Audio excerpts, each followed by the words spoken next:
اعوذ باللہ من الشیطان الرجیم بسم اللہ الرحمن الرحیم۔ اب لڑی آ گئی دوسری عبادت والی، عبادت میں صوم۔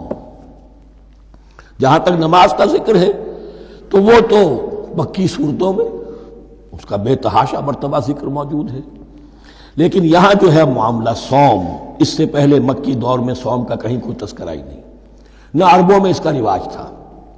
یہ لفظ بھی عربی زبان میں تھا گھوڑوں کے لیے، گھوڑے روزہ رکھتے تھے۔ رکھتے کیا تھے بیچارے؟ انہیں رکھوایا جاتا تھا، کیونکہ عربوں کا جو معاملہ تھا وہ لوٹ مار، غارت گری، اور اس کے لیے انہیں چاہیے تیز رفتار سواری، جاؤ حملہ کرو، لوٹو مارو اور بھاگو۔ اونٹ جو ان کی فضا اور ان کے ماحول کے لیے مناسب تھا وہ زیادہ تیز دوڑ نہیں سکتا، اپنی اس ضرورت کے لیے گھوڑا چاہیے تھا۔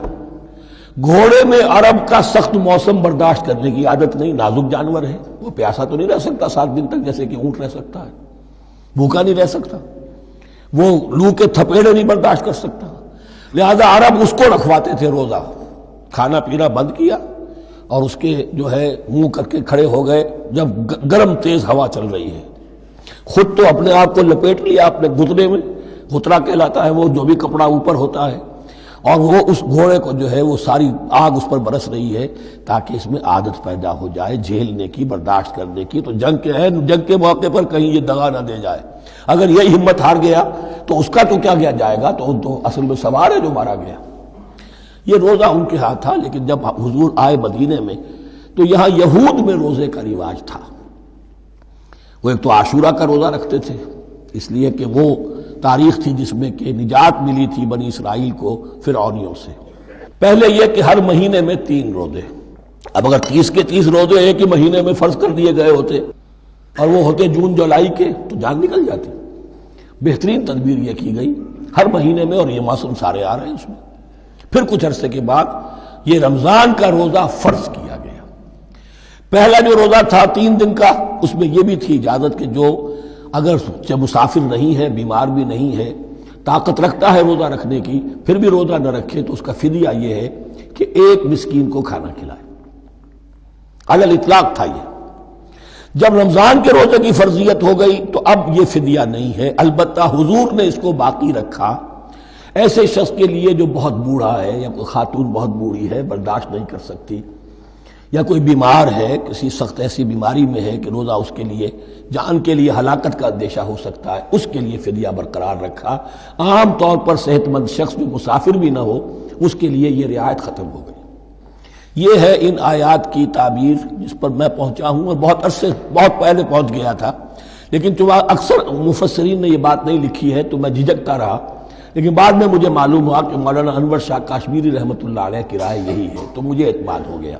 اور پھر مجھے اس کا ذکر جو ہے یہ تفسیر کبیر میں امام راضی کے ہاں بھی مل گیا کہ متقدمین کے ہاں یہ رائے موجود تھی کہ پہلی 2 آیتیں جو ہیں اس روزے سے متعلق، یہ رمضان کے روزے سے متعلق نہیں ہیں، بلکہ وہ 3 ہر مہینے کی 13، 14 اور 15 ایام 20 کے روزے حضور نے بعد بھی رکھے ہیں نفلاً، لیکن شروع میں یہ 3 روزے رکھنے کا حکم دیا گیا تھا۔ پہلی 2 آیتیں اس 6 آیتوں پر مشتمل ہے رکوع، اور یہ ایک عجیب مقام ہے۔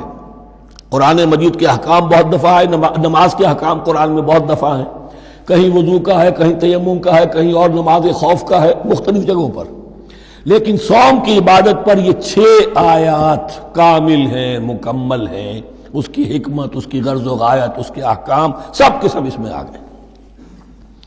اب پہلی 2 آیتیں کون سی ہیں؟ یا ایھا الذین آمنوا کتب علیکم الصیام کما کتب علی الذین من قبلکم لعلکم تتقون، اے ایمان والو تم پر بھی فرض کیا گیا روزہ رکھنا جیسے کہ فرض کیا گیا تھا تم سے پہلوں پر، تاکہ تمہارے اندر تقوی پیدا ہو جائے۔ وہ جنگ کے لیے کرواتے تھے گھوڑوں کو تیار، تمہیں تقوی کے لیے اپنے آپ کو تیار کرنا ہے، بھوک کو قابو میں رکھ سکو، شہوت کو قابو میں رکھ سکو، پیاس کو برداشت کر سکو۔ اللہ کی راہ میں جنگ کے لیے تمہیں نکلنا ہوگا، اس میں بھوک بھی آئے گی، پیاس بھی آئے گی، اپنے آپ کو تیار کرو جہاد کے لیے۔ اور یہ بات واضح ہو جائے گی، اگلے رکوع سے قتال کی بحث شروع ہو جائے گی۔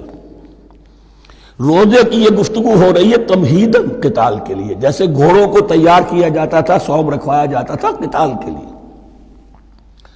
ایام معدودات، گنتی کے چند دن ہیں، یہ گویا کہ ثبوت ہے اس کا کہ یہ 2-3 دن سے زیادہ، معدود جو ہے وہ عربی زبان میں 9 سے زیادہ نہیں ہو سکتا. معدودہ جب آئے گا، ایام معدودات، یہ جمع جو ہے جمع قلت کہلاتی ہے. معدودات، معدودہ بڑی سے بڑی رقم ہو سکتی ہے، لیکن معدودات جمع قلت ہے. گنتی کے چند روز ہیں. فمن کان منکم مریضا، ان میں بھی یہ رعایت ہے کہ جو تم میں سے بیمار ہو، او علی سفر، یا سفر پر ہو، فعدۃ من ایام اخر، تو وہ تعداد پوری کر لے دوسرے دنوں میں. وعلی الذین یطیقونہ، اور جو اس کی طاقت رکھتے ہوں، فدیۃ طعام مسکین، وہ فدیہ دے ایک مسکین کا کھانا کھلانا. ان آیات کی تفسیر میں جیسا کہ میں نے عرض کیا مفسرین کے بہت سے اقوال ہیں، اب میں اس کی بحث میں نہیں جا سکتا. جو میں نے اپنے مطالعے کے بعد رائے قائم کی ہے میں صرف وہی بیان کر رہا ہوں کہ اس وقت، اور یہ امام راضی کے الفاظ ہیں، کہ یہ فرضیت علی التعیین نہیں تھی بلکہ علی التخییر تھی. فرض تو ہے روزہ، لیکن اس کا بدل بھی دیا جا رہا ہے. اگر تم نہیں رکھنا چاہتے تو تم ایک مسکین کو کھانا کھلا دو.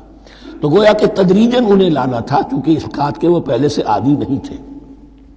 فمن تطوع خیرا فهو خیر اللہ، اور جو اپنی جی سے، اپنی مرضی سے خیر کرنا چاہے تو اس کے لیے خیر ہے. روزہ بھی رکھے اور مسکین کو کھانا بھی کھلائے، دونوں کام کرے، تو اس میں کوئی رکاوٹ تو نہیں، اس کے لیے بہتر ہوگا.